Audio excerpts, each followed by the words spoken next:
بسم اللہ الرحمن الرحیم۔ السلام علیکم۔ پرستان کی ملکہ کہتی ہے، ملک عراق میں ایک لکڑہارا رہتا تھا۔ اس کا نام کمال تھا۔ وہ اس بھری دنیا میں اکیلا تھا۔ اس کے ماں باپ اس وقت ہی فوت ہو گئے تھے جب کمال ابھی بچہ تھا۔ ایک دن کمال جنگل میں لکڑیاں کاٹنے گیا۔ صبح سے شام تک وہ لکڑیاں کاٹتا رہا۔ پھر جب اندھیرا پھیلنے لگا تو کمال نے لکڑیوں کو ایک جگہ اکٹھا کیا۔ وہ دن بھر کی محنت سے بری طرح تھک چکا تھا۔ اس نے سوچا کچھ دیر سستا لوں، پھر لکڑیوں کا گٹھا باندھ کر چلوں گا۔ یہ سوچ کر کمال برگد کے گھنے درخت پر چڑھ کر سو گیا۔ اسی درخت پر کمال نے شاخ کو باندھ کر ایک جھولنا سا بنایا ہوا تھا۔ وہ گرمیوں میں دوپہر کے وقت اسی جھولنے میں سویا کرتا تھا۔ آج بھی کمال شاخوں اور پتوں سے بنے جھولے میں لیٹ گیا۔ ٹھنڈی ٹھنڈی ہوا چل رہی تھی۔ کمال کو نیند آ گئی۔ سورج غروب ہو گیا۔ جنگل کو اندھیرے نے اپنی آغوش میں لے لیا، لیکن کچھ ہی دیر بعد چاند نکل آیا۔ کمال ابھی تک بے خبر پڑا سو رہا تھا۔ اچانک آسمان پر ایک رت نمودار ہوا۔ اس رت کو 4 سفید گھوڑے کھینچ رہے تھے۔ ان چاروں گھوڑوں کی کمر پر رنگین پر تھے۔ یہ پرستان کے اڑنے والے گھوڑے تھے۔ اس رت میں پرستان کی ملکہ بیٹھی ہوئی تھی۔ اس رت کے پیچھے کئی اور رت بھی تھے جن میں پریاں سوار تھیں۔ یہ سب رت زمین پر اتر آئے۔ ملکہ پری رت سے اتری اور فوراً بولی، جشن کا اہتمام کیا جائے۔ ساری پریاں کام میں لگ گئیں۔ دیکھتے ہی دیکھتے جنگل میں منگل کا سماں پیدا ہو گیا۔ رسمی فانوس روشن ہو گئے۔ ان کی روشنی اس قدر تیز تھی کہ سوئی گرتی تو وہ بھی فوراً مل جاتی۔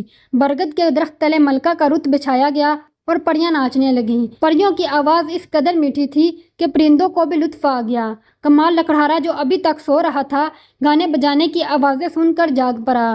اس نے جب خوبصورت پریوں کو ناچتے گاتے دیکھا تو مارے حیرت اس کی آنکھیں کھلی کی کھلی رہ گئیں۔ پہلے تو اس کے دل میں خیال آیا، شاید میں کوئی خواب دیکھ رہا ہوں۔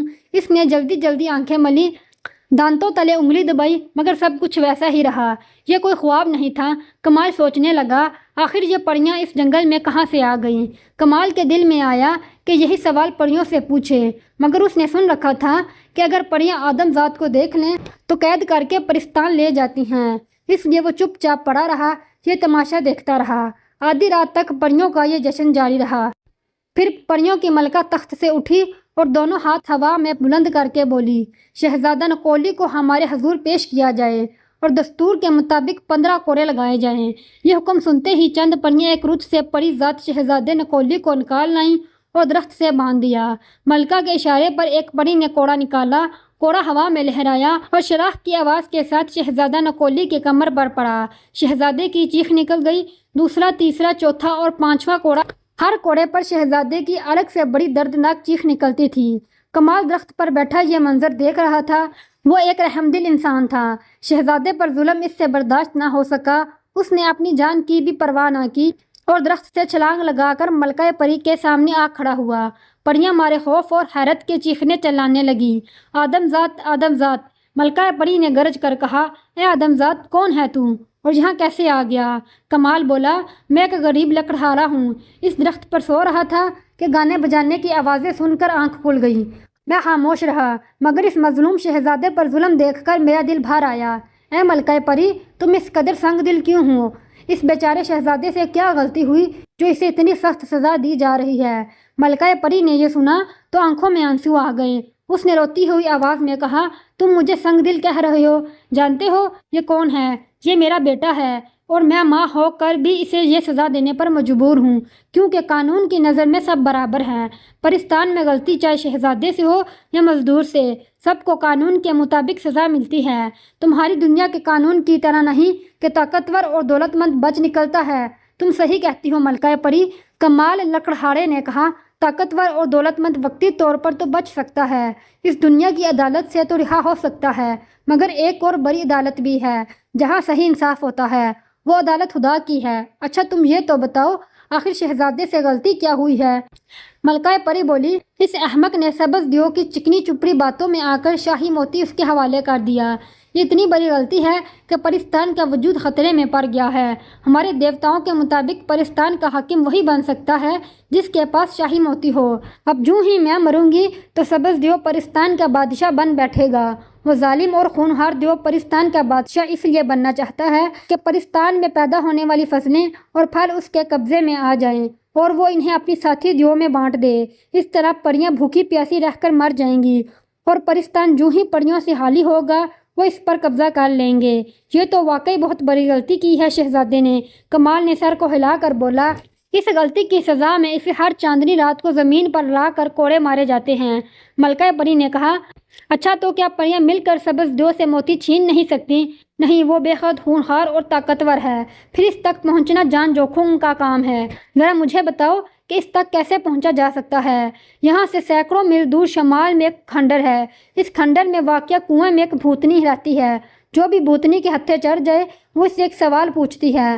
اگر اسے صحیح جواب دے دیا جائے تو نہ صرف وہ جان بخشی کر دیتی ہے بلکہ آگے جانے کا راستہ بھی بتا دیتی ہے۔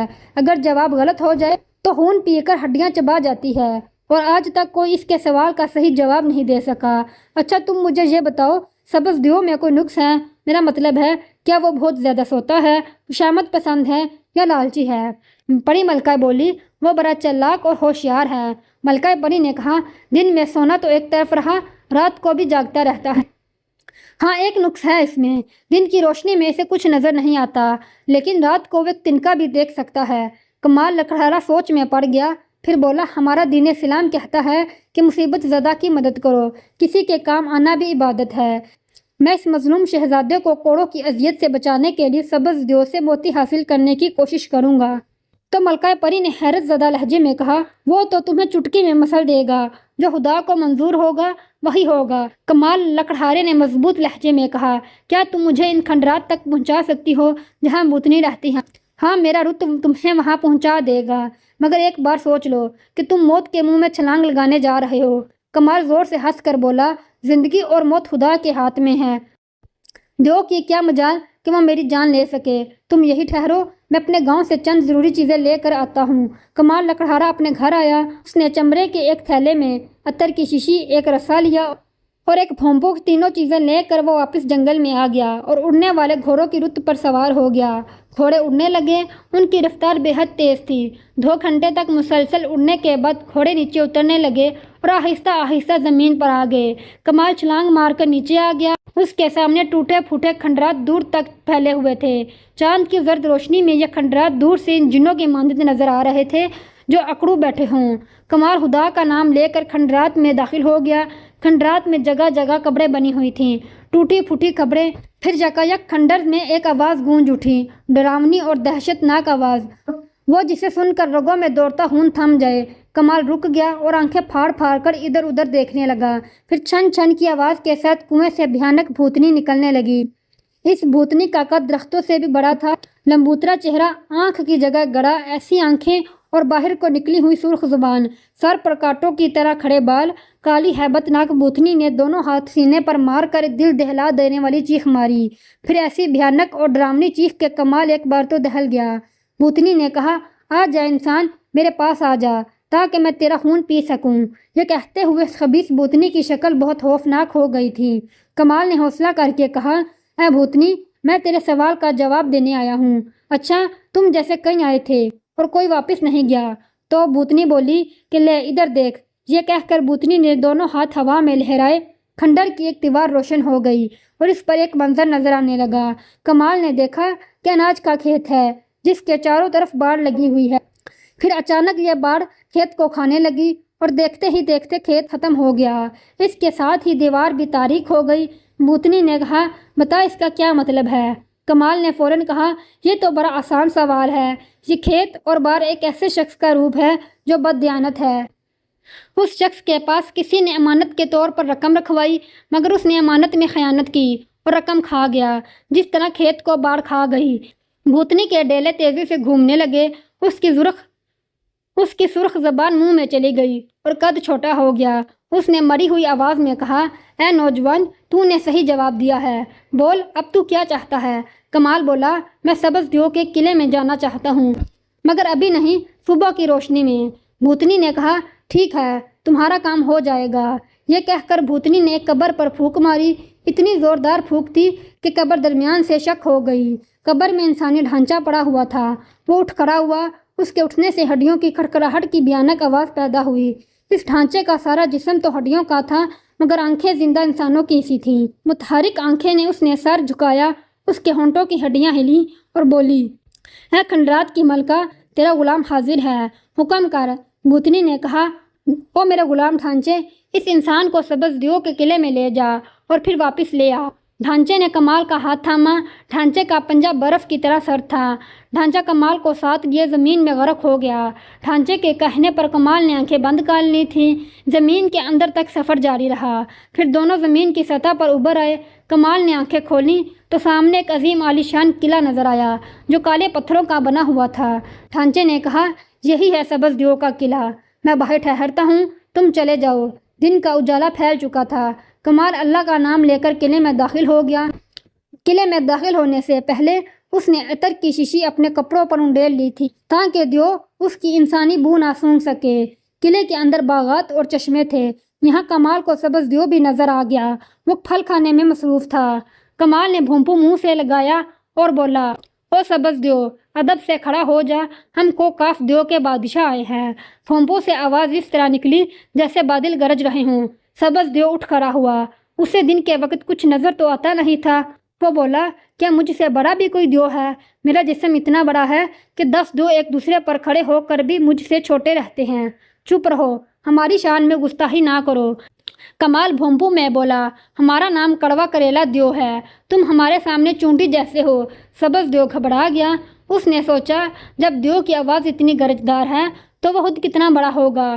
وہ بولا، تمہارے پاس کیا ثبوت ہے کہ تم واقعی بہت بڑے دیو ہو؟ کہیں ایسا تو نہیں کہ تم مجھے بیوقوف بنا رہے ہو، کیونکہ دن کو میں دیکھ نہیں سکتا اور نہ ہنجار دیو ہمیں چھوٹا کہتا ہے۔ ہم تیری طرف اپنی مونچھ کا بال پھینک رہے ہیں، اس سے ہمارے قد کا اندازہ لگانا۔